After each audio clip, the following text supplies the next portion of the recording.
Hi and welcome. I am currently studying psychology and I have a lot of opinions. So today I'm going to talk about and offer a little bit of critique to the very popular and overly saturated in pop psychology attachment styles and attachment theory. And I might have to do this in two videos because I tried to do this before and the video just got too long, but I will try and keep it succinct. But first off, this is not to bash anyone. This is not to sort of like call anyone problematic for believing in these things or sort of like identifying in these styles. You are totally valid for wanting to express yourself and identify in those particular ways.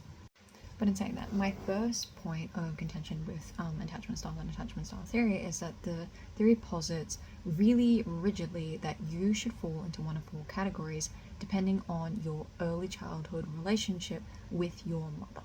So first up, like straight off the bat, this puts so much emphasis on the relationship between the mother and child and the way that the mother raises the child, and this can create a sense of shame and blame and personal failures when the child does not have a secure attachment style.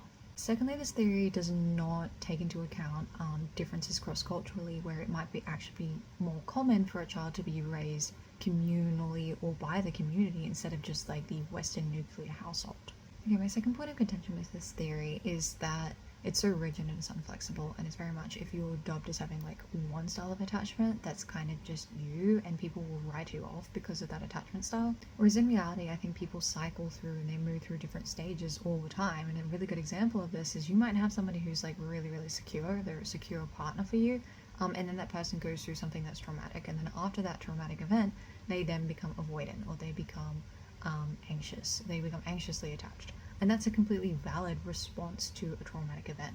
Okay, point number three is that misuse and application can sort of lead to branding others into really limiting categories and avoiding them or resenting them, even though we have no evidence that there is to suggest that they might treat us in a bad way. And on the other end of the spectrum, we have the potential for either victims or perpetrators to sort of justify and explain somebody's abusive behavior as just being their attachment style. And a really good example of this, I was on Reddit the other day and I saw this post. Somebody was saying, my partner is demanding me to share my location, they're sort of choosing what I wear, they want to read my texts and things like this. Should I be worried, or is this just because they're anxiously attached? They keep telling me they're anxiously attached and that if I'm a good partner, that I'll just sort of do these things. So it's a really good example of how attachment styles can be misused and potentially harmful. But I'm sort of running out of time for my video today, but I hope you guys have enjoyed listening to me talk on it, and if you guys want to hear more about it, like, I'm happy to make a part 2. Just like, comment, subscribe, whatever, just let me know, and I'm open to doing it.